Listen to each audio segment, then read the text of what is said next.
Dun dun dun dun.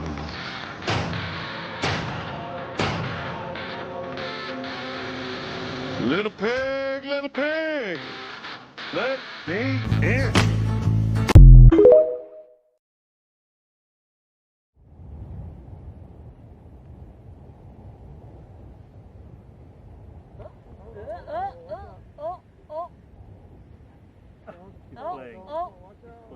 He's playing? Yeah. He's playing. He's trying too hard. He's playing.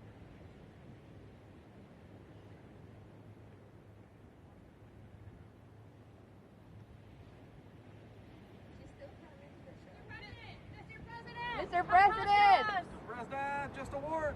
Mr. President, what are you going to say to Trump on Wednesday? Whoa.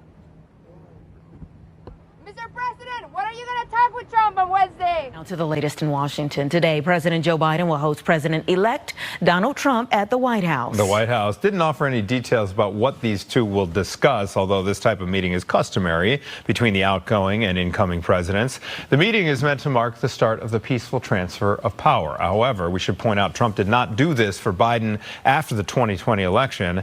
In 2016, he did meet with then-President Obama. Today, President-elect Trump also plans to meet with Republicans near the Capitol as they focus on his day one priorities. Try to keep these, certainly these types of conversations private and just don't have anything beyond that to share. This is part of the process. When we talk about peaceful transfer of power, this is what you're seeing. It's kind of the beginning of that when you see the current president and the president who's coming in sitting down in the Oval Office and having a discussion. Trump also skipped Biden's inauguration, which outgoing presidents traditionally attend. The president-elect is also expected to meet with House Speaker Mike Johnson. Ahead of President-elect Trump's meeting today at the White House, he announced new administration appointments. Trump tapped Fox News host Pete Hegseth to serve as defense secretary. The president-elect also announcing Elon Musk and Vivek Ramaswamy will lead a so-called Department of Government Efficiency. Trump says they will operate outside of government, but partner with the White House and Office of Management and Budget. Other cabinet nominations include former Director of National Intelligence John Ratcliffe to lead the CIA and former Arkansas Governor Mike Huckabee to serve as U.S. Ambassador to Israel. Two major stories developing overnight. The Arizona Senate race has been called for Democrat Ruben Gallego defeating Kari Lake 1 week after Election Day. The final Senate balance of power has been confirmed, with Republicans holding 53 seats to Democrats' 47. Plus, President-elect Trump reportedly making yet another major cabinet decision, selecting South Dakota Governor Kristi Noem as his DHS secretary. And that's not the only high-profile pick for the Trump administration. You are watching Fox and Friends First on this Tuesday morning. I'm Carly Shimkin. And I'm Todd Pyro. Let's get right to Brooke Singman with more on Trump's latest picks. Brooke. Hey, good morning, guys. That's right. So President Trump's cabinet is coming together quickly as immigration and national security top his list of priorities. So Governor Kristi Noem could reportedly be named Secretary of Homeland Security, which has oversight of everything from Customs and Border Patrol to FEMA and the Secret Service. Trump is also expected to nominate Florida Senator Marco Rubio as Secretary of State. The president could still change his mind here, but right now, a source tells us he is planning to offer Rubio the job. And if he does, Rubio would be the first Hispanic Secretary of State in U.S. history.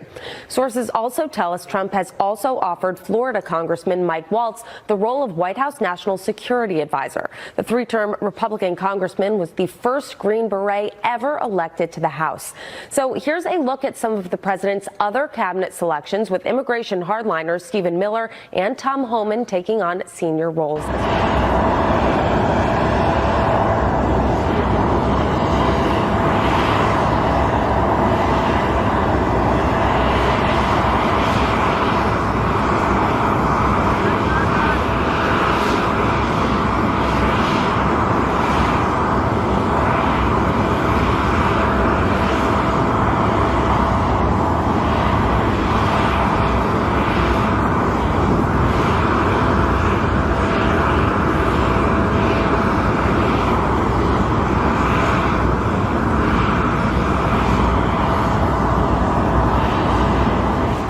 just had the opportunity to have an excellent conversation with President-elect Trump. It was wide-ranging. We talked about some of the organizational issues in setting up a White House. We talked about foreign policy. We talked about domestic policy. And as I said last night, my number one priority in the coming 2 months is to try to facilitate a transition that ensures our president-elect is successful.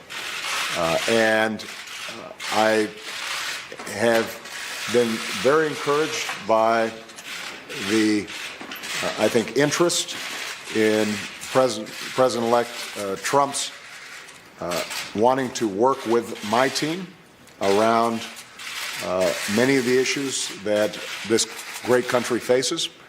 And I believe that it is important for all of us, regardless of party and regardless of political preferences, to now come together, work together to deal with the many challenges that we face.